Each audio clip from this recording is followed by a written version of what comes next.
Please be seated. This is People versus Pablo Forenza, 23T125. Mr. Forenza appears in custody. Mr. McCall is here for the people. Give me 1 second, I'm joining WebEx. I'm trying to. Mr. Forenza refused to stand before and enter. I can't stand. I'm shackled like a criminal over a traffic. Before this hearing even starts, pay attention to the dynamic you're about to see. What began as a simple traffic matter has now escalated into something much bigger, contempt of court. That shift changes everything. The courtroom isn't debating speeding anymore. It's deciding whether someone openly challenged the authority of the judge. And trust me, courts take that personally. You're not here on a traffic citation, you're here on contempt. Are we having a contempt hearing, Your Honor? Well, I'm going to give you that opportunity. I'm going to advise you if you'd like it. Let me start by reading the relevant portions of the contempt rule, Mr. Forenza.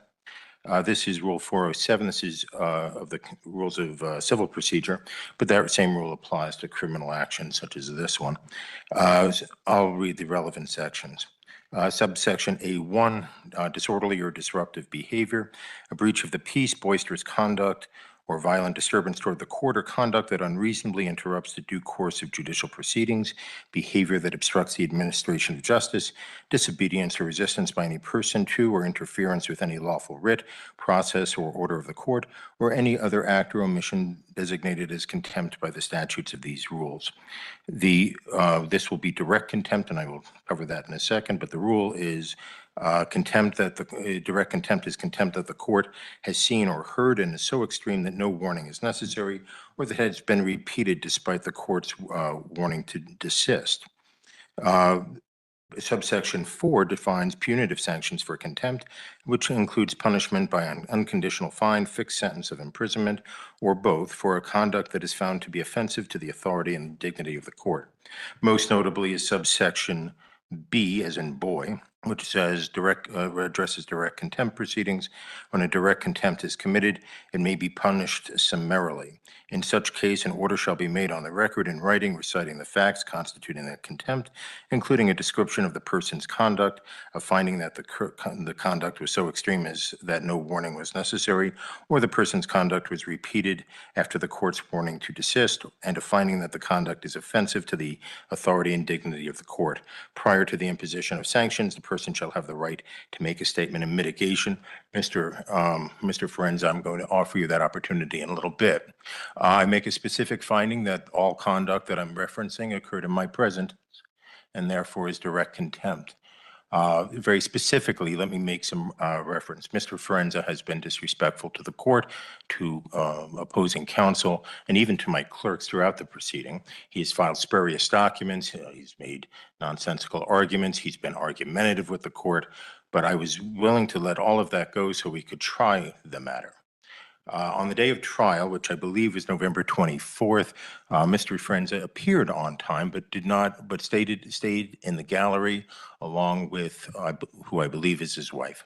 I repeatedly, at least 3 times, but perhaps 4 or 5, told him to approach the court, to cross the bar and sit at table so we could address the trial. Mr. Forenza failed to do so in my direct presence. He told me I had no jurisdiction, left the courtroom, and then amazingly was able to. Right out of the gate, you can feel the tension. The defendant frames this as punishment over a traffic ticket, but legally, that's not what's happening anymore. Once a judge believes someone disobeyed the court, the focus shifts from the original charge to respect for the judicial process itself. Question for you watching: do you think courts should come down hard in situations like this? Or is that an overreach? He's not returned since November 24th, other than a few pleadings that I'm guessing were filed that day or the day before. I've had no interaction with this case since November 24th. I make a finding that Mr. Forenza was under an order to perform, that is to come to the table. He refused to perform in accordance with that order, and even though he had the ability to perform, obviously he was mobile, he was able to make it into the courtroom and then, of course, make it out. He was repeatedly warned, and I note that. I gave him multiple opportunities to approach, and he disregarded all of them. I make a specific finding that I find Mr. Forenza's conduct to be offensive to the authority and dignity of the court. I make a specific finding that he engaged in misbehavior that rises to the level of obstruction of justice. The behavior happened in my presence. The conduct was intentional and willful, and these actions seriously affronted and disrupted the administration of justice. In that regard, I will note that I went and met with the 30 or so jurors who had appeared for the trial that Mr. Forenza simply blew off. I had to explain why that happened, and I had to waste all of their time. I also wasted the time of the witnesses. Mr. Forenza, I didn't waste anybody. Mr. Forenza also wasted the time not only of the jurors, but of the witnesses, counsel, the court, and everyone else. The court finds him in direct contempt. I made a similar record on the morning of trial, but Mr. Forenza had bolted from the courtroom, and therefore I find he was not advised at that time, so at least not in any significant way, and I hereby advise him. I am considering a jail term for the contempt unrelated to the underlying charges, Mr. Forenza. I'm going to offer you some opportunities of how you want to proceed. First, if you wish, you can make the statement of mitigation right now, if you wish to. If you do not wish to, if you wish to consult with counsel, I will give you time to hire your own counsel, but you will remain in custody during the interim. I would even be open to the appointment of counsel if you believe you are indigent. In fact, I would appoint counsel if you were indigent. How would you like to proceed? And if you'd like a few moments to think about that, I'm fine with that. Is that the only option is how I like to proceed, or can I make a statement? Right, so I'm offering you option one and options 2 and 2A. Option 2A and 2B. Option 1 is you can make your statement of mitigation right now, right? And without counsel, the only person in the room other than court staff and the deputy is Mr. McCall. We are live streaming.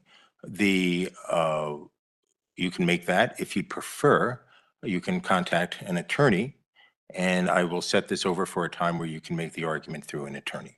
Or appoint, that's 2A. And then 2B, if you believe you're indigent, I will appoint counsel. Here's where things get serious. When a judge starts reading rules directly into the record, that's not filler, it's documentation. It means the court is building a legal foundation for a decision that could involve jail time. Think of it like the judge creating a paper trail that an appeals court can later review. You meet the guidelines, you're in custody, and so I can appoint alternate defense counsel to represent you in the contempt proceeding if you are indigent. The actual language is in Supreme Court guidance, which says, Colorado, I'll just read it to you. Colorado Rules of Civil Procedure 107 and 407 provide for the appointment of counsel to an indigent person cited for contempt where a jail sentence is contemplated. I am contemplating a jail sentence, Mr. Forenza. If the court appoints private counsel to prosecute a contempt action, which is not applicable here, or to represent an indigent party for contempt charges, that is relevant here, the judicial department will pay for counsel, as there is no statutory authority for the public defender or alternate defense counsel to represent clients for the sole purpose of contempt. But to qualify, you would have to be indigent, which means you would fit below the guidelines for public defender representation. If you wish, I can print those guidelines out for you. Don't want to be represented. I'm sorry, I couldn't hear. I don't want to be represented. Okay, and you understand that, and I will allow you to make the statement of mitigation right now, but you understand you do have a right to counsel. The only way to look at it is I never got a fair trial walking into this. He failed to prove jurisdiction, sworn affidavit. The courts failed, personal, subject, territorial. I moved it to federal. I even had documents which I sent. It was ignored. Everything gets ignored. I'm just, you know what? I guess I'll just let you beat me up, throw me in jail, get it over with, because you can't keep me the rest of my life. And then, I'll deal with the consequences and things later. I mean, that's where I'm at. Okay. It's not right over a traffic citation, where all I did is I came here in good faith to resolve the matter. And it was just, I could get nothing.